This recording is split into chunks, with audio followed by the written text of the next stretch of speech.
शनिवार की भोजन विधि और शनिवार की व्रत कथा के बारे में वर्णन करते हैं। राधे राधे, हरे कृष्णा। तो सबसे पहले शनिदेव की पूजन विधि कैसे करें। सर्वप्रथम शरीर की शुद्धि हेतु अंजलि में जल लेकर ऐसा कहें, हे अंजलि जल, आप गंगा जल बन जाएं तथा मेरे तन को पवित्र करें और फिर उसे अपने ऊपर छिड़क लें। इसके बाद गणेश जी का सुमिरन करें और उन्हें प्रणाम करें। इसके बाद दाहिने हथेली में पान, सुपारी, अक्षत, तिल, गंगाजल, द्रव्य और फूल, बेला पत्थर और चंदन लेकर इस प्रकार उच्चारण करें, हे शनिदेव, मैं कलयुग वासी हूँ। पृथ्वी लोक में मेरा वास है। मेरा अमुक नगर है, अमुक मास है, अमुक पक्ष है, अमुक तिथि और अमुक नक्षत्र है। आप मेरे समस्त कष्टों को नष्ट करें, मैं आपका संकल्प करता हूँ। इसके पश्चात हथेली की वस्तु शनिदेव के सिंहासन पर समर्पित कर दें। इसके बाद गंगा जल या साधारण जल से शनिदेव की मूर्ति को स्नान करावें। इसके पश्चात अक्षत, तिल, बिल्व पत्थर, पुष्प, चंदन तथा पुष्पा अंजलि श्रद्धापूर्वक समर्पित करें। ऐसा कहकर हाथ जोड़कर क्षमा प्रार्थना करें, हे शनि, आप सूर्य के पुत्र हैं तथा यमराज के भाई हैं। आप ही मेरे आधार हैं। मैं कर्महीन हूँ, क्रियाहीन हूँ। आप मेरी भक्ति को स्वीकार करें तथा मेरी भूल को क्षमा करें। आपको बारंबार नमन नमस्कार है। इसी प्रकार से पूजा विधि की जा सकती है। अब हम करेंगे एक प्राचीन कथा शनिदेव की, तो आप भी हमारे साथ आनंद पूर्वक सुनिए। जिसने व्रत रखा है वो कमेंट करके जरूर बताएं। आज्ञा दी गुरुदेव ने, दीना शीस झुकाए, कथा कहूँ शनिदेव की, भाषा सरल बनाए। तो प्रेम से बोलिए शनिदेव महाराज की जय। अब हम करते हैं एक प्राचीन कथा। सर्वप्रथम श्री सरस्वती को सुमिरन करके, गणपति जी को नमस्कार करके तथा अपने गुरुदेव के चरणों में माथा नवाकर मैं श्री शनिदेव जी की कथा प्रारंभ करती हूँ। यह शनिदेव जो मनोवांछित कार्यों को सफल बनाने वाले हैं तथा जिन्हें सकल नर नारी और 33 कोटि देवता, योगेश्वर, मुनीश्वर ध्याते हैं, वही देव मेरी त्रुटियों को क्षमा करें और मुझे अपनी शरण में लें। मेरे मन में आपके प्रति अगाध प्रेम है। यह बात सर्वविदित है कि जो लोग शनिदेव को ध्याते हैं उनके सकल मनोरथ सफल होते हैं तथा जो ऐसे देव को भूल जाता है वह इस संसार में महान दुख पाता हुआ नरकगामी होता है। अगले जन्म में पशु की योनि में जाता है। जो कथा में तन मन से कहने जा रही हूँ उसे आप भी सच्चे मन से ग्रहण करें। एक बार संसार में चारों ओर पूजे जाने वाले 9 ग्रह एक स्थान पर इकट्ठे हुए परस्पर विविध प्रकार से वार्तालाप करने लगे। जब बात घूमती हुई उस स्थान पर आ पहुंची कि हम 9 ग्रहों में सबसे बड़ा और सर्वाधिक पूजनीय कौन देव है, तो प्रत्येक ग्रह शिव को बड़ा कहने लगा। इस बात पर जब बहुत देर तक वाद विवाद होता रहा और कोई निर्णय नहीं हो सका, तो यह तय हुआ कि चलकर इंद्र से इसका निर्णय कराना चाहिए। 9 के 9 ग्रह इंद्रदेव के समक्ष उपस्थित हुए।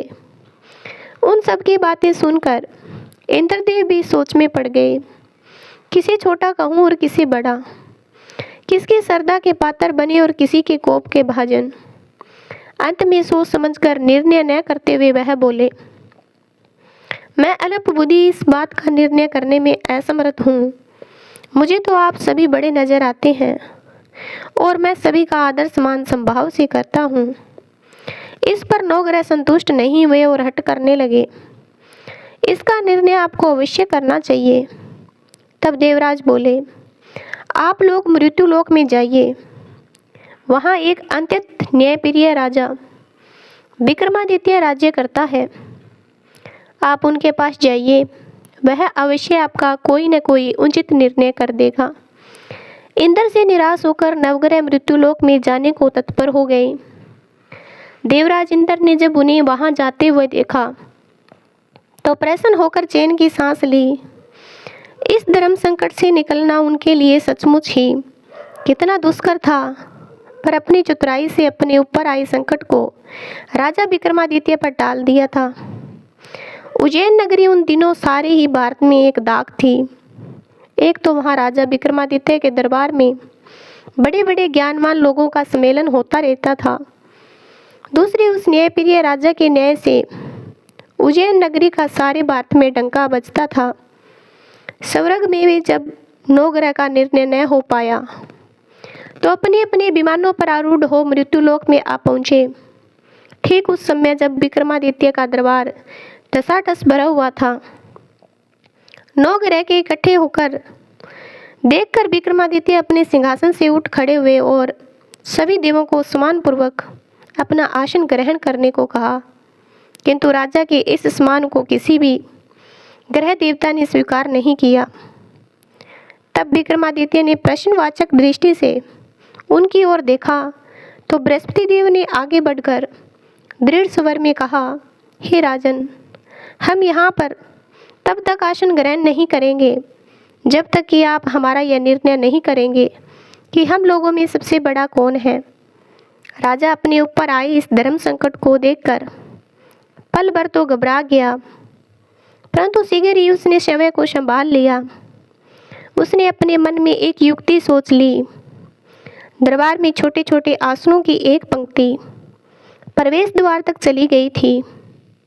राजा उन लोगों से क्या कहा कि आप यहाँ पर आसन ग्रहण कीजिए और मैं सोचकर अभी अपना निर्णय करता हूँ। यह कहकर राजा अपने सिंहासन पर बैठ गया। सिंहासन के निकट ही जो आसन पड़ा था उस पर भागकर बृहस्पति जा बैठे। उनके अगले आसन पर सूर्यदेव जा बैठे। सूर्य के निकट ही चंद्रमा और फिर इसी क्रम में बुध, मंगल, राहु, केतु इत्यादि ने अपना अपना आसन ग्रहण कर लिया। पंक्ति में 8 में थे भार्गव, किंतु उन्हें भी संतोष था कि उनके बाद शनिचर बैठेंगे। किंतु आसन प्रवेश द्वार के समीप होने के कारण और सबसे अंत में होने के कारण शनिदेव उस पर नहीं बैठे। राजा विक्रमादित्य ने सोचा था कि जो ग्रह पर अंतिम आसन पर बैठेगा उसी को विनय और दयाशील के द्वार पर बड़ा कह देंगे, पर वहाँ तो बात ही दूसरी हो गई। शनिदेव अत्यंत क्रोधी और विकट स्वभाव के देवता है। जब वह नहीं बैठे तो 8 ग्रह खिलखिलाकर हंस पड़े। अपना इस प्रकार से अपमान होते देखकर शनिदेव की आंखें क्रोध से लाल हो गई और भुखरीटी तन गई। क्रोध से कांपते हुए बोले, राजन, मुझसे बैर लेकर तुमने अच्छा नहीं किया। क्या समझकर तुमने मुझे इस प्रकार से अपमानित करना चाहा है और क्यों मुझे तले बिठाना चाहा है।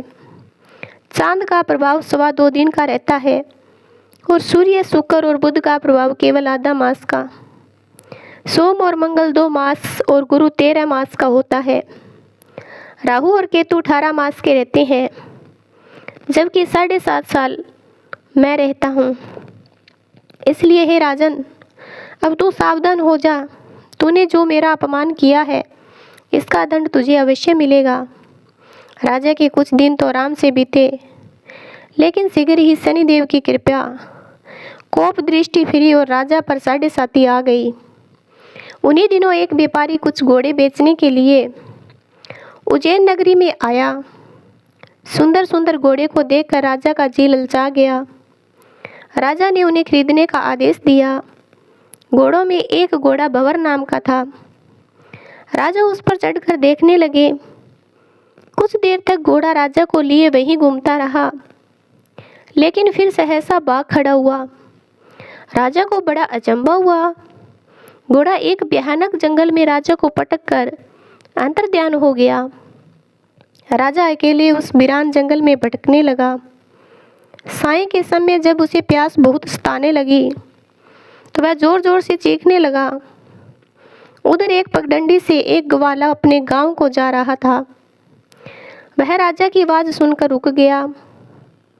राजा उसके पास गया। ग्वाले ने उसकी व्यथा जानकर उसे निकट की नदी पर ले जाकर पानी पिलाया। पानी पीने के बाद राजा स्वस्थ हो गया और प्रसन्न होकर उसने ग्वाले को अपने हाथ की अंगूठी उतार कर दे दी और उससे कहा कि मैं उज्जैन का रहने वाला हूँ, यहाँ रास्ता भटक गया हूँ, मुझे रास्ता दिखाओ। तब ग्वाला उसे अपने साथ गांव में लाया। वहाँ एक मिष्ठान की दुकान पर राजा ने मिठाई खा पी कर भूख मिठाई और दुकानदार को एक अंगूठी उतार कर दे दी। दुकानदार के पूछने पर उसने भी यही कहा कि उज्जैन नगरी का रहने वाला हूँ, उसका नाम विक्रमादित्य है। फिर वह दुकान के बंद होने तक वहीं बैठा रहा, दुकानदार से बातें करता रहा। उस दिन दुकानदार की बहुत बिक्री हो गई। उसने सोचा कि यह भाग्यवान पुरुष है जो इसके आने से आज मेरी इतनी बिक्री हुई है। इसलिए रात होने पर उससे बोला कि उसके साथ उसके घर चलें, उसके साथ ही भोजन करें। राजा मान गया। जब वह दोनों घर पर पहुंचे तो दुकानदार की पत्नी ने उनका बड़ा स्वागत किया। अतिथि के लिए विशेष रूप से भोजन तैयार किया। भोजन करते समय एक अद्भुत घटना घटती है। जहां राजा भोजन कर रहा था वहीं सामने की दीवार पर सोने का एक सतलड़ा हार टंगा हुआ था। उसके पीछे एक चित्र था। सहसा ही वह हार वहाँ से अदृश्य हो गया।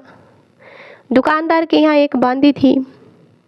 उसने जाकर घर की मालकिन से कहा, वहाँ खूंटी पर हार नहीं है। जब बात दुकानदार तक पहुँची तो उसने राजा से पूछा। राजा बोला, मुझे तो नहीं मालूम, तुम्हारे और मेरे अतिरिक्त तो यहाँ कोई नहीं था। सच सच बताओ, हार कहाँ है? मुझे नहीं मालूम।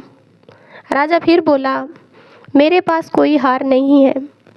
जब कोई निर्णय नहीं हो सका तो दुकानदार राजा को उस नगर के राजा के पास ले गया।